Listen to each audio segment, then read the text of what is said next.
Hello everyone, कैसे हैं आप लोग। आई होप आप सब बहुत अच्छे होंगे। तो फ्रेंड्स, आज का जो वीडियो है वो कोई डीआईवाई से रिलेटेड वीडियो नहीं है। आज जो वीडियो मैं आपके साथ शेयर कर रही हूँ तो मैं मदुरई, रामेश्वरम और कन्याकुमारी तक गई थी। तो वहाँ का जो एक्सपीरियंस मुझे हुआ, जो छोटी छोटी बातें मुझे लगा आपको मुझे बताना चाहिए, तो वो मैं आपके साथ शेयर कर रही हूँ। और अगर आप जाने का प्लान बना रहे हैं तो आप मेरे इस वीडियो से आप कुछ ना कुछ आपको ऐसा मिलेगा ही कि आपके लिए यूजफुल होगा। तो फिर बिना देर के चलिए शुरू करते हैं अपना ये वीडियो। और हाँ, आप मुझे जरूर बताइएगा कि इसमें मैंने जो जो बातें, छोटी छोटी बातें जो मैंने बताई हैं, वो आपके लिए यूजफुल रही है कि नहीं रही है। और मैं आपको बहुत धन्यवाद देना चाहती हूँ कि आप मुझे बहुत सपोर्ट कर रहे हैं, बहुत प्यार से आप मेरे वीडियो देखते हैं और आप इसी तरह अपना प्यार और विश्वास मुझ पर यूं ही बनाए रखिए। मैं ये कोशिश करती हूँ कि मैं आपके लिए बहुत अच्छे अच्छे वीडियो ले आऊँ।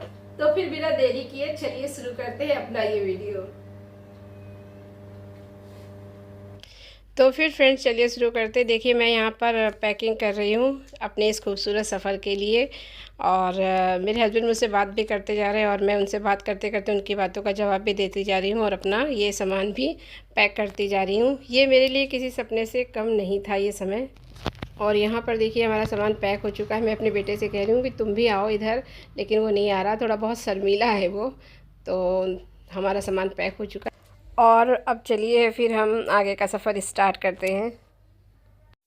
यहाँ पर मेरे हस्बैंड मुझसे कह रहे हैं, देखो कुछ छूट तो नहीं गया है। मैंने कहा बिल्कुल नहीं, कुछ नहीं छूटा है। यहाँ पर देखिए, हम स्टेशन पर पहुँच चुके हैं और ट्रेन का वेट कर रहे हैं। हम लोग लगभग 12 बजे स्टेशन पर पहुँच गए थे और हमारी ट्रेन 1:30 बजे की थी। थोड़ा सा समय था तो हमने बहुत सारी ऐसी पिक्चरें क्लिक की, क्योंकि ये सफ़र ऐसा होता है ना जो दोबारा पलट के आपकी ज़िंदगी में नहीं आता। लेकिन ये जो पिक्चर होती है, आप जब भी देखेंगे तो वो मोमेंट आपके आंखों के सामने ज़रूर एक बार जीवित हो जाता है कि कैसे हम कहाँ गए थे और क्या पल थे, क्या खूबसूरत क्षण थे।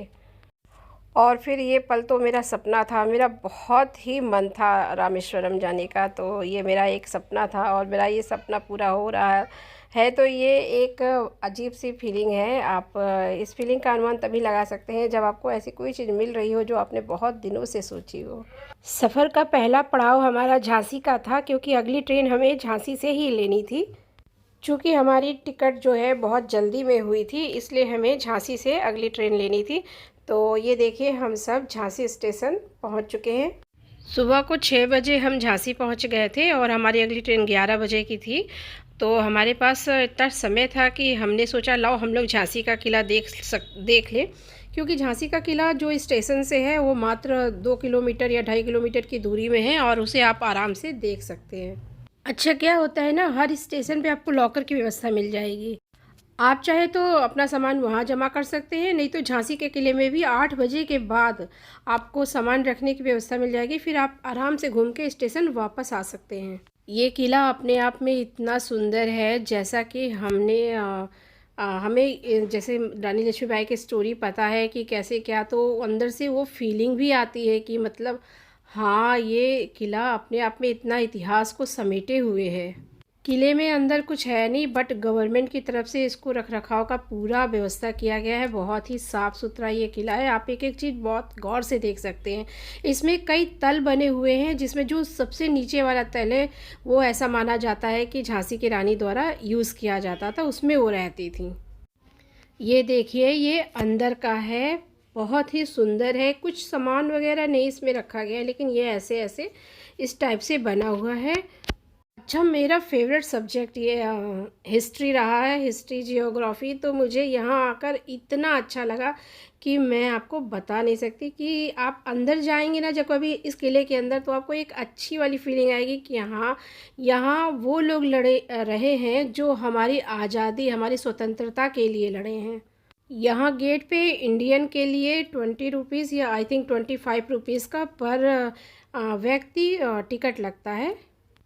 गेट पे एंट्री करते समय ये आपको ये एक तोप दिखाई देगी जो गंगाधर राव के द्वारा बनवाई गई थी।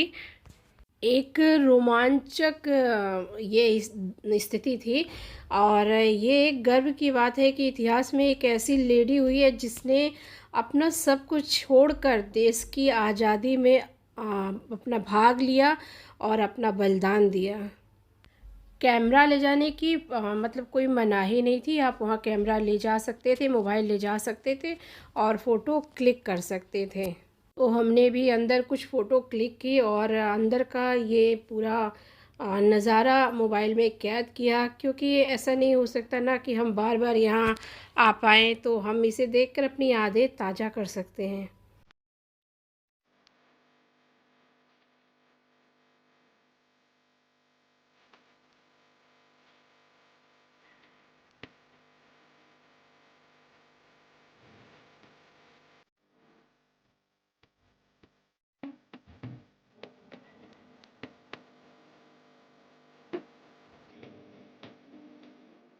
झांसी का किला देखने के बाद और स्टेशन वापस आ गए हम और अपने आगे के सफ़र पर हम निकल चुके। और आगे का सफ़र हमारा मदुरई तक है, क्योंकि आप किसी भी तरीके से जाएं तो आपको मदुरई स्टॉपेज करना ही पड़ेगा, क्योंकि आगे रामेश्वरम के लिए आपको मदुरई से ही बस या ट्रेन मिलेगी। रास्ते में हम इन खूबसूरत पलों को कैद करते चल रहे थे। ये जो आपको एक पहाड़ी की रेंज दिखाई दे रही है, ये पूर्वी घाट की पहाड़ियाँ हैं और ये इतनी सुंदर पहाड़ियाँ हैं कि मैं आपको बता नहीं सकती। मैंने एक शॉर्ट्स में डाला भी था कि इन्हें हम किताबों में पढ़ा करते थे कि पूर्वी घाट की पहाड़ियाँ, पश्चिमी घाट की पहाड़ियाँ, तो आज इन्हें देखकर बहुत ही अच्छा लग रहा है। ट्रेन में पूरा 2 दिन का लगभग का सफ़र था, तो हम लोग की रात की मस्ती ये चालू थी। देखिए, मदुरई स्टेशन से मात्र 1 किलोमीटर की दूरी पे मीनाक्षी मंदिर है। आपको कोई टेम्पो लेने की ज़रूरत नहीं है, आप बस स्टेशन से निकलिए और सामने सामने सड़क दिखाई देगी, उस पर सीधे चलते जाइए। अगर आपको कमरा लेना है तो आप 1 दिन के रहने के लिए एक कमरा बुक कर सकते हैं। टेम्पो वाले वहाँ से जाने के लिए आपसे बहुत पैसा मांगेंगे, लेकिन आपको बिल्कुल भी पैसा देना नहीं है, क्योंकि बहुत पास में मीनाक्षी मंदिर है। ये सुबह का है और हम ने सोचा कि हम मीनाक्षी मंदिर के दर्शन करते हुए और तब आगे की यात्रा शुरू करते हैं। मीनाक्षी मंदिर जो है बेसिकली पार्वती माता का मंदिर है और इस मंदिर की व्यवस्था इतनी अच्छी है कि आप सोच भी नहीं सकते हैं। बस इसमें अंदर मोबाइल ले जाने को नहीं मिलता है, इसलिए बाहर का ही जितना है उतना फ़ोटो वगैरह बाहर का ही हमने खींचा। मंदिर की सबसे ख़ास बात यह है कि इसमें जो भी प्रतिमाएं, जो भी मूर्ति बनी है, वो उसी पत्थर में ही उकेरी गई हैं, उसी पत्थर में ही बनाई गई हैं, अलग से लगाई नहीं गई हैं या कोई पेंटिंग नहीं है। मंदिर की भव्यता आप ऐसे देख सकते हैं। देखिए कितना सुंदर मंदिर है, एक एक चित्र, एक एक प्रतिमा देखिए बहुत ही खूबसूरती के साथ, बहुत ही अच्छी नक्काशी के साथ उकेरी गई हैं। यहाँ एंट्री गेट पे ही आप के मोबाइल अगर ले गए हैं, जैसे मैं तो ले गई थी गलतीवश, तो मेरा मोबाइल यहाँ जमा हो गया था। और यहाँ पर आप सामान भी जमा कर सकते हैं, प्रसाद ले सकते हैं, और इसके बाद आपको मोबाइल ले जाने की परमिशन नहीं है। और अंदर का नज़ारा तो आपको बता नहीं सकती, वो तो आपको अनुभव तभी होगा जब आप वहाँ जाएंगे। मंदिर से आने के बाद हमने 2 घंटे विश्राम करने के बाद आगे का सफ़र शुरू किया। और यहाँ पर लैंग्वेज एक प्रॉब्लम होती ही है। ये भैया जो हमें टेम्पो पे ले जा रहे हैं बस स्टेशन, इन्हें हिंदी नहीं आती, तो इन्होंने रास्ते में एक भैया को रोका, उनसे हमने जो बात की उसने उनकी भाषा में उन्हें समझाया, तो भैया किसी तरीके से हमें स्टेशन पर छोड़े। जहाँ हम लोग रुके थे वहाँ से स्टेशन, यहाँ का बस स्टेशन थोड़ा दूर है। मदुरई से रामेश्वरम लगभग 3-3.5 घंटे का रास्ता है। यहाँ पर ट्रेन इस समय बंद थी, इसलिए हमें बस से ही जाना पड़ा। वो जो ट्रेन का रोमांचक सफ़र है वो हमें नहीं मिला। भाषा एक डेफिनेटली दिक्कत होती है, लेकिन ये भैया हमें एकदम टाइम से स्टेशन छोड़े, बहुत अच्छे थे ये। और हम सोच रहे थे कि हम लगभग 6-7-8 बजे तक हम लोग रामेश्वरम पहुँच जाए, बहुत रात ना हो जाए। तो फिर हमने बस ले ली है और अपना आगे का सफ़र हम बस से ही शुरू करते हैं। तो लगभग हम लोग 7 बजे तक रामेश्वरम पहुंच गए थे। और जिस दिन हम वहाँ पहुँचे थे, उनके जो भगवान हैं मुरुगन स्वामी, उस दिन उनका कोई फेस्टिवल था। हमारे यहाँ जैसे होली मनाई जाती है ना, वैसे उनके यहाँ ये फेस्टिवल मनाया जाता है। और आज के दिन ये मंदिर इतना सुंदर सजा था, बहुत सुंदर। आज फेस्टिवल त्यौहार का समय था इनका, इस वजह से और ये बहुत ही सुंदर सजावट की गई थी मंदिर की। यहाँ पर आप मंदिर परिसर के पास ही कमरा ले सकते हैं, होटल बुक कर सकते हैं, बहुत अच्छी व्यवस्था है यहाँ पर। मुरुगन स्वामी जी का यहाँ पे पूजा चल रहा था। मुरुगन स्वामी बेसिकली हम लोग कार्तिकेय भगवान जो हमारे हैं वो उन्हें ही यहाँ मुरुगन स्वामी कहा जाता है। मेरा तो यहाँ आकर सपना पूरा हो गया। मैं उस चीज़ को महसूस करना चाहती थी कि एक व्यक्ति अपनी पत्नी से कितना प्यार कर सकता है कि वो अपनी पत्नी को खोजते खोजते पंचवटी से यहाँ तक आ गए। उन भगवान राम और सीता जी के प्रेम को आप महसूस कर सकते हैं यहाँ पर। ये दूसरे दिन का है फ्रेंड्स, और मंदिर दर्शन के पहले आपको ये चीज़ें करनी पड़ेंगी। ये अग्नि कुंड तीर्थ है। ऐसा माना जाता है कि जैसे यहाँ पर सीता जी की अग्नि परीक्षा हुई थी, तो सबसे पहले आपको यहाँ स्नान करना है और फिर उसके बाद मंदिर के अंदर आपको 22 कुंड मिलेंगे। उन 22 कुंडों में लोग रहते हैं और वो आपके ऊपर वो कुंड का पानी डालते जाते हैं। तो उस कुंड को स्नान करने के बाद और इसको यहाँ स्नान करने के बाद, इन दोनों स्नान करने के बाद ही आपको मंदिर के दर्शन करने चाहिए। यहाँ पर ये बंगाल की खाड़ी और हिंद महासागर का आई थिंक संगम है, और यहाँ पर स्नान करते समय आप एक अच्छा सा शिवलिंग बनाइए और आप इसमें इसी सागर में उसे प्रवाहित कर दीजिए। हमने देखिए यहाँ पर स्नान किया और उसके बाद अंदर हम 22 कुंड के पानी से स्नान करने के बाद ही हमने शिवलिंग के दर्शन किए। वो शिवलिंग सीता माता के द्वारा खुद ही बनाया गया है शिवलिंग। रामेश्वरम हमारे 4 धाम में से एक धाम माना जाता है और ये एक ज्योतिर्लिंग भी है। तो हमने पहले यहाँ स्नान किया और उसके बाद मंदिर परिसर में गए। वहाँ पर 22 कुंड के स्नान के बाद ही हमने दर्शन किए। फ्रेंड्स, पानी से मुझे बहुत डर लगता है, इसलिए मैंने अपने हस्बैंड का हाथ पकड़ रखा। मैंने कहा तेज़ी से मेरा हाथ पकड़ो, नहीं मैं डूब ना जाऊँ इसमें। और सब लोग देखो कितना ईजिली डुबकी लगा रहे हैं, लेकिन मुझे पानी से सच में बहुत डर लगता है। मैं जब कहीं भी दर्शन या तीर्थ को जाती हूँ तो मैं एक सामान्य बन के जाती हूँ। मैं कभी भी वीआईपी पास, वीआईपी व्यवस्था कोई भी नहीं करती।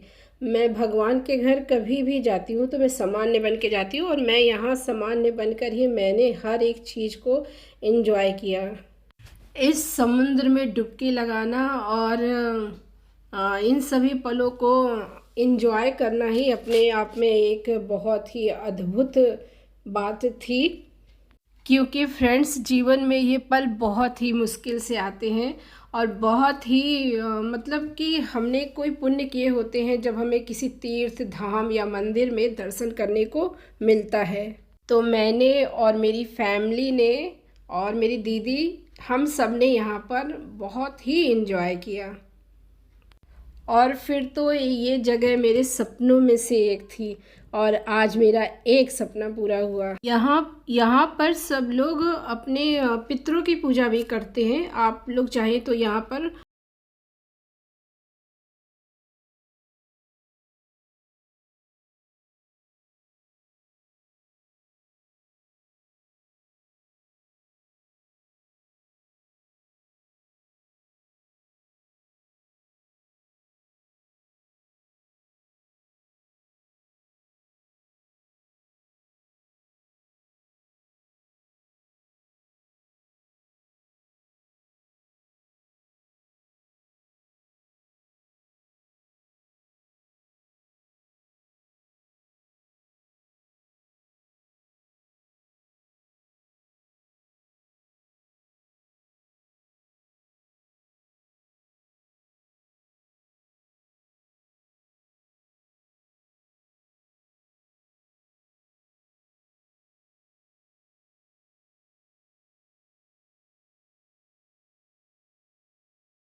स्नान करने के बाद कुछ फ़ोटो भी क्लिक कराई और अब अपने अगले पड़ाव पे निकल चुके हम, जो 22 कुंड के पानी से। अब मंदिर के अंदर ही ये स्नान होता है। जगह जगह कुंड बने होते हैं और वहाँ पे लोग रहते हैं, वो आपको बाल्टी से स्नान कराते जाते हैं। मैंने हर जगह हर मोमेंट पे हर पिक्चर क्लिक की है ताकि मेरे पास ये एक स्टोर की यादें स्टोर करने का ये रहे। और यहाँ पर देखिए फ्रेंड्स, ये हम लोग 22 कुंड के पानी से स्नान करने के बाद का है। यहाँ पर आपको कपड़े बदलने की व्यवस्था भी प्रॉपर दी गई है, और आप चाहे तो होटल में, जो होटल आपने बुक किया है वो मंदिर के परिसर के आसपास ही बहुत सारे होटल हैं आपको भी, तो वहाँ पर होटल वाले ही बता रहे थे कि कुंड के पानी से अग्नि कुंड के पानी से स्नान करने के बाद लोग होटल आते हैं, वहाँ पे कपड़े चेंज करते, तब उसके बाद मंदिर दर्शन को जाते। तो हमने भी ऐसा ही किया। हमने वहाँ से 22 कुंड के पानी के स्नान करने के बाद हम होटल आए और फिर हम तैयार होके मंदिर परिसर को गए। मंदिर में जो मोबाइल, ऐसा नहीं है कि मना है, ये ज्योतिर्लिंग के पास आप मोबाइल नहीं ले जा सकते हैं, और उसके बाद आप फ़ोटो क्लिक कर सकते हैं। फ्रेंड्स, ये यहाँ के सफाई कर्मी हैं, और मंदिर इतना साफ़ सुथरा करने का सबसे ज़्यादा श्रेय उन्हीं को जाता है।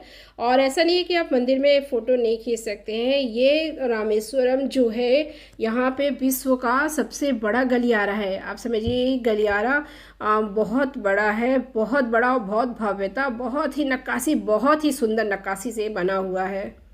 मुझे जहाँ भी मौका लगा मैंने वहाँ फ़ोटो क्लिक की, और खूबसूरती को आप ले जा तो नहीं सकते, हाँ इस फ़ोटो में ही क्लिक करके आप अपने पास रख सकते हैं।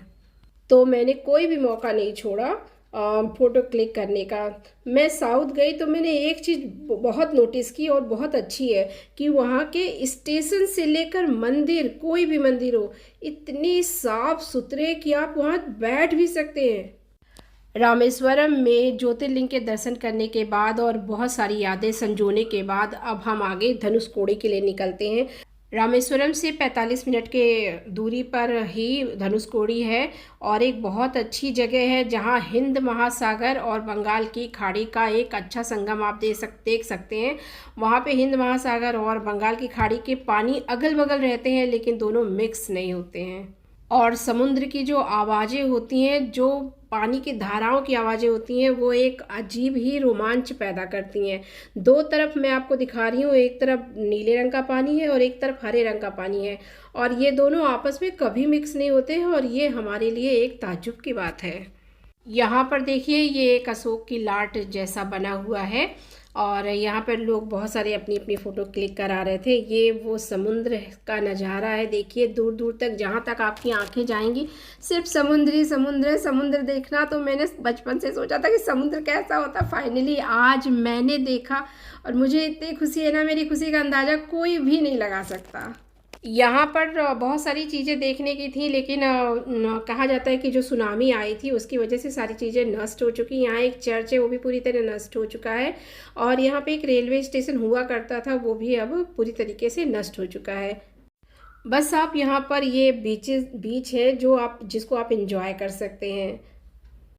मैंने अपनी फैमिली के साथ बहुत ही इंजॉय किया। फैमिली, असली इंजॉय तो फैमिली के साथ होता है न। कितना अच्छा लगता है जब हम सबके साथ जाते हो। ये देखिए, ये मेरी दीदी है, कितनी खुश है, और खुश होना भी चाहिए क्योंकि ऐसे मौके हमें बार बार नहीं मिलते हैं। मैंने यहाँ पर बहुत सारी पिक्चर क्लिक कराई, बहुत सारी। मैंने हर एक मोमेंट, हर एक सिचुएशन को एंजॉय किया। और हाँ, यहाँ पर एक विभीषण महाराज का मंदिर है।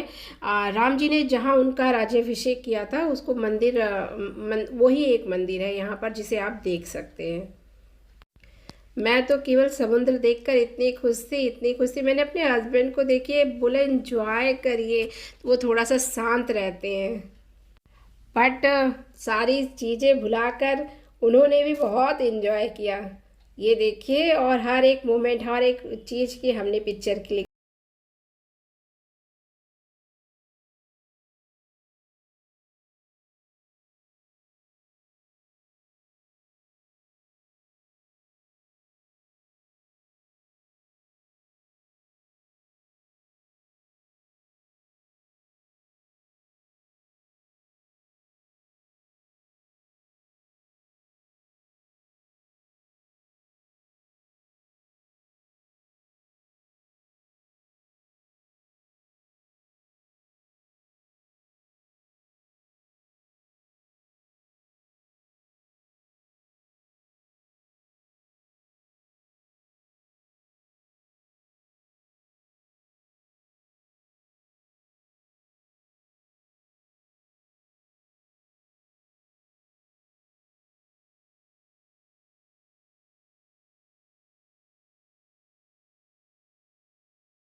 यहाँ पर फ्रेंड्स फादर एंड सन का एक प्यारा सा बॉन्ड देखा जा सकता है। जब सूरज का रोशनी एकदम सीधे आ रहा था तो उनके पापा देखिए जाके खड़े हो गए कि नहीं, अब तुम्हें सूरज का रोशनी बिल्कुल भी नहीं लगेगा।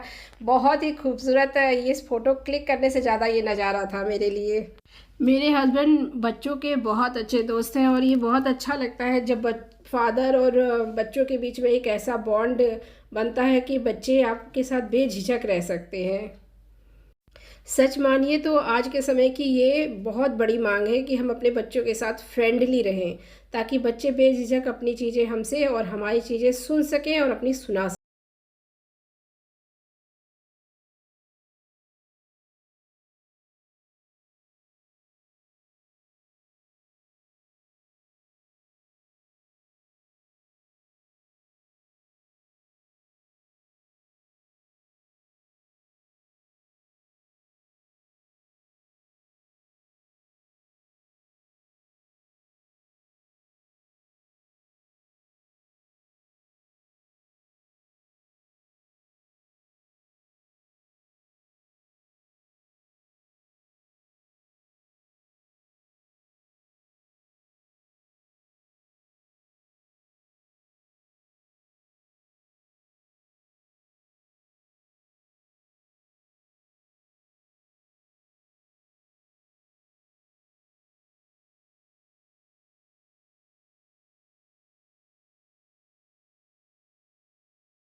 में जो मैंने बताया ना, राजा विभीषण का मंदिर था, वो देखने के बाद हम APJ Abdul Kalam national memorial जो बनाया गया है उसे देखने गए। ये म्यूज़ियम पूरी तरह कलाम साहब को समर्पित है और इसमें मोबाइल ले जाने को अंदर नहीं मिलता है।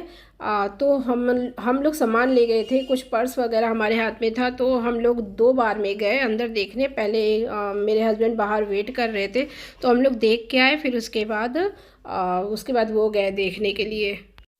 ये म्यूज़ियम के बाहर का देखिए, ये पूरा व्यू म्यूज़ियम के बाहर का है, बहुत ही साफ़ सुथरा। और अंदर कलाम साहब से संबंधित बहुत सारी चीज़ें रखी हुई हैं। वहाँ पे सर के इतने सुंदर सुंदर स्टैचू बना के रखे गए हैं, आपको लगेगा कि वो अभी बोल देंगे। और उनके जीवन से संबंधित जन्म से लेकर मृत्यु तक के सारे उसी तरीके से म्यूज़ियम स्टेप वाइज बना हुआ है। वहाँ पर वो दृश्य भी उकेरा गया है जहाँ पर कलाम साहब आखिरी दिन स्पीच दे रहे थे और स्पीच देते देते वो गिर गए और उन्हें अटैक आ गया। तो वो चीज़ें उसी तरीके से दिखाई गई हैं जो आपको रोमांच ताकि एक अलग लेवल पे ले जाता है। कलाम साहब का जीवन अपने आप में ही एक बहुत गहरी सीख है हमारे लिए कि बिना सुख सुविधाओं के वजह आप कहाँ से कहाँ तक पहुँच सकते हैं। और सफलता के दिनों में जब वो राष्ट्रपति थे तब भी वो कितनी कम चीज़ों का यूज़ करते थे। ऐसा व्यक्ति इस धरती पर आना हमारे लिए बहुत गर्व की बात है। अगर आप वहाँ जाएं तो म्यूज़ियम ज़रूर देखने जाएं, अपने बच्चों को ज़रूर ले जाएं। आप अपने बच्चों को ये दिखाएं कि हमारे धरोहर में, हमारे इतिहास में एक ऐसा भी व्यक्ति हुआ था जिसने सारी सुविधाओं के होते हुए एक साधारण जीवन जिया। उसके बाद हम कन्याकुमारी को चले। मुझे पहले ये लगा था कि कन्याकुमारी रामेश्वरम एक जगह है, बट ऐसा नहीं है। दोनों में 2-2.5 घंटे का अंतर है। तो आप उसमें ट्रेन से भी जा सकते हैं और बस से भी जा सकते हैं। रास्ते में आप जहाँ कहीं भी देखेंगे ये आपको ये सारे पेड़ दिखाई देंगे, केले के, नारियल के, और इसके अलावा आपको वहाँ पर बहुत कम किसी और चीज़ के पेड़ दिखेंगे।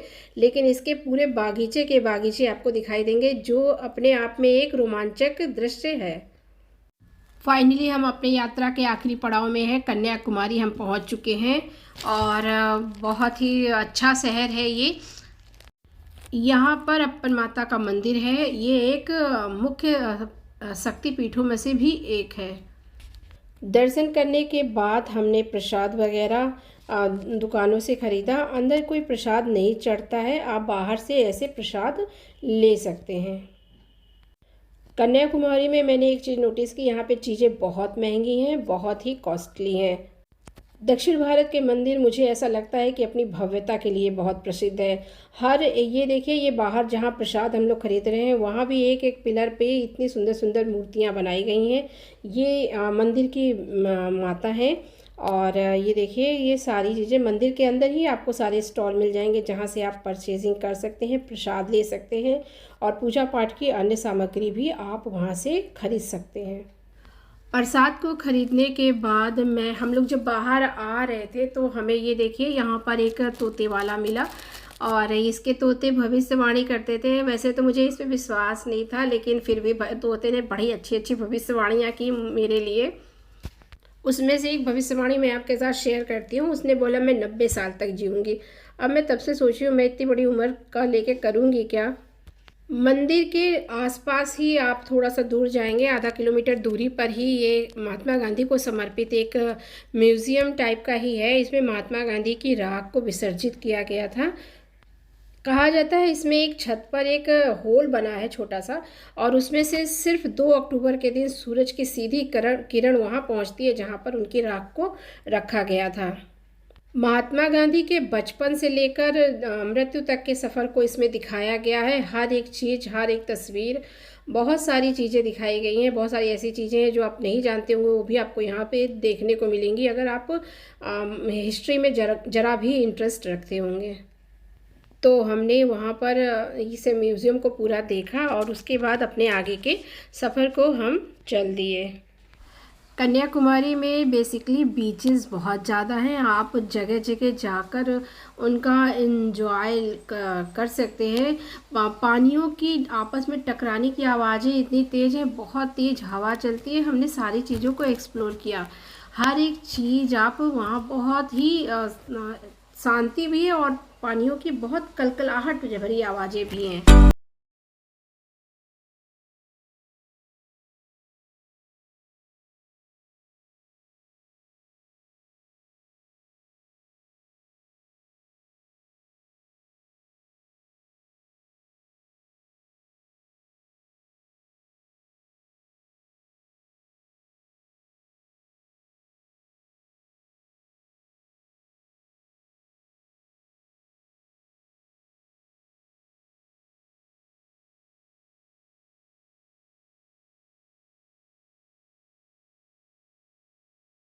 हमारे में आप स्ट्रीट शॉपिंग का मज़ा ले सकते हैं। बहुत ही सुंदर सुंदर चीज़ें वहाँ पे मिल जाएंगी आपको, और थोड़ा सा दाम ज़्यादा, थोड़ी बार्गेनिंग आपको करनी पड़ेगी, और मसाले वगैरह सब मिल जाएंगे। देखिए मैंने यहाँ पर एक टैटू भी बनवाया है। ये भैया इन्होंने ये टैटू बनाया है और बहुत अच्छा ये एक्सपीरियंस रहा। और इनका शॉप देखिए, ऊपर नेम मेंशन हो रहा होगा, और आप आज जाके यहाँ पे टैटू बनवा सकते हैं। बहुत ही सुंदर टैटू ये बनाते हैं। ये दूसरे दिन के सुबह का है, जब आप सूरज उगने का एक अलग ही अनुभव कर सकते हैं। जहाँ समुद्र और आकाश आपस में मिलते हैं, वहाँ से सूरज निकलते हुए का अनुभव करना एक अलग ही एंजॉयमेंट के अलग ही लेवल पर आपको ले जाता है। यहाँ पर सनराइजिंग देखने वालों की ही इतनी भीड़ रहती है। एकदम किनारे तक आप जा सकते हैं। बहुत पत्थरों का एक रास्ता बना हुआ है, वहाँ से जाके आप बहुत ही पास से देख सकते हैं ये चीज़ें, और आप फ़ोटो भी क्लिक कर सकते हैं। उगते हुए सूरज को आप कैमरे में, मोबाइल में कैद कर सकते हैं।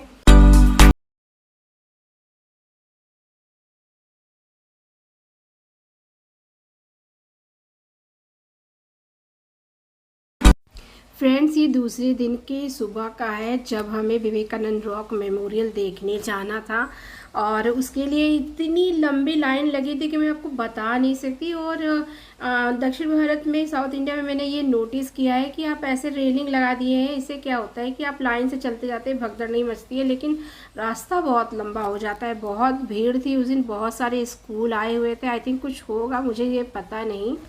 यहाँ पर आप वीआईपी पास से भी जा सकते हैं और ऑनलाइन बुकिंग से भी जा सकते हैं, बट मैं हर यात्रा एक साधारण व्यक्ति की तरह ही करती हूँ, तो हम यहाँ पे सामान्य बनकर ही गए थे। प्रति व्यक्ति के हिसाब से यहाँ पर 150 रुपये की एक टिकट लगती है वहाँ तक का, और ये एक बहुत अच्छा अनुभव रहता है कि आपको जहाज़ से, पानी वाली जहाज़ से आप समुद्र के बीचों बीच से होते हुए आप वहाँ तक जाते हैं। यहाँ पर देखिए फ्रेंड्स, बहुत सारे स्कूल के बच्चे आए हुए थे और इतनी भीड़ थी कि मैं आपको बता नहीं सकती। और उसके बाद आपको एक सेफ्टी के लिए एक बैग दिया जाता है जो आपको पहन के ही जहाज़ में बैठना होता है। और उसके बाद वो आपको वहाँ तक मेमोरियल तक, जो विवेकानंद रॉक मेमोरियल है, वहाँ तक वो ले जाता है। करीब 3 घंटे लाइन में लगने के बाद फाइनली हम जहाज़ तक पहुँचे और हमने अपना अपना सेफ्टी बैग लिया। विदाउट सेफ्टी बैग वो आपको अंदर नहीं जाने देंगे, तो आपको सेफ्टी बैग पहन के ही अंदर जाना होगा। तो हमने देखिए फाइनली अपना अपना सेफ्टी बैग हमने लिया और उसके बाद हम वहाँ पे पहुँचे। देखिए सेफ्टी बैग तो आपको मतलब पहनना ही पड़ेगा और वो हमारी ही सुरक्षा के लिए होता है, तो आप सब प्लीज़ उसे पहनिएगा ज़रूर। ये सारा मोमेंट आपको याद रहेगा, इसलिए हर एक मोमेंट को आप एंजॉय करिए। समुद्र के बीचों बीच से जब आप जाएंगे तो वो भी एक अलग अलग ही लेवल का आपको अनुभव देगा।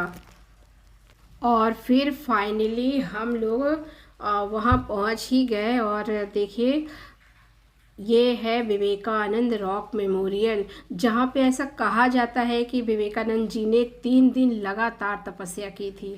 और यहाँ की शांति एक अलग ही लेवल की शांति है, आप उस शांति को महसूस कर सकते हैं। यहाँ पर एक मेडिटेशन रूम है और उस रूम के अंदर आप जब जाएंगे ना तो आपको इतना शांत लगेगा कि आप वहाँ पे बहुत ज़्यादा देर तक बैठ सकते हैं एकदम। और वहाँ पे एक ध्वनि हमेशा गूंजती रहती है, ओम, जो एक अलग ही लेवल का आपको मेडिटेशन का अनुभव देती है। यहाँ पर देखिए फ्रेंड्स, ये चरण बने हुए हैं। पहले हमें नहीं पता था कि मतलब ये किसके चरण है, तो वहाँ पे स्थानीय निवासियों ने बताया कि ये कन्याकुमारी माता के चरण हैं। ये जो मेमोरियल है ना फ्रेंड्स, वो बहुत ही ऊंचाई पे बना हुआ है, तो जब वहाँ से आप नज़ारा देखते हैं समुद्र का तो इतना सुंदर नज़ारा दिखाई देता है कि मतलब समझिए बहुत सुंदर। कल कल कल कल कल कल पानी की ध्वनि और सारी तरफ ये बना हुआ है, तो बहुत ही सुंदर अनुभव आपको वहाँ पे मिलेगा जाने पर। मेमोरियल के अंदर आपको फ़ोटोग्राफी करना मना है, इसलिए मेरा कैमरा बाहर तक ही था। मैंने कुछ जगह का फ़ोटो लेने का कोशिश किया, लेकिन जब मैं अंदर गई तो जो वहाँ के एक भैया थे जो गार्ड थे, उन्होंने मुझे मना कर दिया कि आप यहाँ का फ़ोटो नहीं ले सकते हैं। तो मैंने बाहर से ही विवेकानंद का जो स्टैच्यू था उसका फ़ोटो लेने का कोशिश किया। ये देखिए, ये उनकी एक स्टैच्यू है जो मंडप के अंदर है। तो देखिए फ्रेंड्स, मैंने वहाँ पे बहुत सारी फ़ोटो क्लिक की और मैंने तो वैसे भी फ़ोटो बहुत सारी क्लिक की, क्योंकि ये मेरे लिए जीवन भर की एक यादों की तरह था। तो मैंने जहाँ कोई मोमेंट ऐसा नहीं जो मैंने छोड़ दिया हो, मैंने हर मोमेंट को कैप्चर करने की कोशिश की है, ताकि मैं उसे जब भी देखूँ तो मैं वो लम्हा, वो पल, वो क्षण मुझे याद रहे। और ये वीडियो बनाने का मेरा अपना खुद का मकसद यही है कि ये वीडियो बना के अगर मैं रहूं या ना भी रहूं, तो लेकिन जब भी मेरी फैमिली का या मेरे बच्चे कोई भी ये वीडियो देखेगा तो वो सारी यादें उसके लिए ताज़ा ही बनी रहेंगी। यहाँ पर देखिए फ्रेंड्स, यहाँ पर सूरज के उत्तरायण और दक्षिणायन का ये एक चित्र बना हुआ था। ये भी एक देखने वाली जगह थी। बहुत सारी चीज़ें देखने के बाद हम लोग अपनी फ़ोटो क्लिक करने के बाद तो आपको वापस भी वैसे ही आना रहता है, जैसे आप वापस जाते हैं वैसे ही वापस आना रहता है। और वापस आते समय भी आपको वो सेफ्टी के लिए एक बैग देंगे, आपको वही पहन के फिर आपको रिटर्न होना पड़ेगा। तो वहाँ पर देखिए एक जगह ऐसी थी जहाँ पर ये कोटेशन लिखी हुई थी जो मुझे बहुत पसंद आई। तो बहुत अच्छा लिखा हुआ था, तो मैंने इसे भी कैप्चर कर लिया। विवेकानंद रॉक मेमोरियल के बगल में ही एक उनके वहाँ के कवि हैं, बहुत बड़े कवि हैं, उनका भी स्टैच्यू आपको देखने को मिलेगा। दोपहर के खाने में फ्रेंड्स आप साउथ इंडियन डिशेस और साउथ इंडियन खाने को ज़रूर ही एंजॉय करिएगा, उसका अपना एक अलग ही टेस्ट होता है। शॉपिंग के लिए आप वहाँ के स्ट्रीट मार्केट को आप बहुत अच्छा शॉपिंग का जगह है। मैंने वहाँ से कुछ परचेजिंग की है, जिसका वीडियो मैं नेक्स्ट में शेयर करूँगी। मैंने ये भाई साहब से बहुत अच्छी अच्छी साड़ियाँ ली हैं। और ये देखिए ये बीचेस है जिसको आप शाम को आप बहुत एंजॉय कर सकते हैं। इतनी तेज़ तेज़ लहरें, मतलब समझिए समुद्र होता है, वो एक अलग ही लेवल का आपको ये इस समय जो मुझे महसूस हो रहा है वो एक अलग ही लेवल का एंजॉयमेंट है, एक ही अलग ही लेवल का रोमांच है। जब समुद्र की जो लहरें होती हैं बहुत तेज़ी से आपकी तरफ आती हैं और बहुत तेज़ी से जाती हैं, और ऐसा लगता है कि जैसे सब कुछ बहा ले जाएंगी, बट ऐसा नहीं है। बहुत अच्छा लग रहा है इस समय यहाँ आके मुझे। तो फ्रेंड्स, ये रहा मेरा आज का वीडियो, और अगर आपको अच्छा लगा हो तो प्लीज़ मेरे चैनल को लाइक ज़रूर कीजिएगा और सब्सक्राइब भी कीजिएगा। और अगर आपको कुछ मेरा ऐसा बताया हुआ आपको लगा, जानकारी ऐसी अच्छी लगी हो, तो मुझे ज़रूर कमेंट ज़रूर करिएगा। और आप भी जाइए और इन्जॉय करिए हर एक लम्हा, हर एक क्षण, क्योंकि ये क्षण और लम्हा ज़िंदगी में दोबारा पलट के कभी नहीं आते हैं। और साधारण बन के ही जाइए, वीआईपी बन के नहीं, क्योंकि साधारण बन के दर्शन का और हर एक चीज़ घूमने का जो अपना मज़ा है वो मज़ा उसमें नहीं है। उसमें हमें दर्शन वगैरह बहुत जल्दी मिल जाएगा, लेकिन जब हम ऐसे जाते हैं तो हमें हर एक चीज़ का अनुभव लाइफ टाइम याद रहता है कि मतलब हमने क्या, कैसे, कहाँ गए। और लास्ट में हमारी ट्रेन कन्याकुमारी से झांसी तक की ही थी, और फिर हम वापस वैसे ही अपने घर को वापस आ गए, और हमने एक अद्भुत जर्नी, अद्भुत सफ़र का आनंद लिया। तो मिलते हैं नेक्स्ट वीडियो में, तब तक के लिए बाय बाय फ्रेंड्स।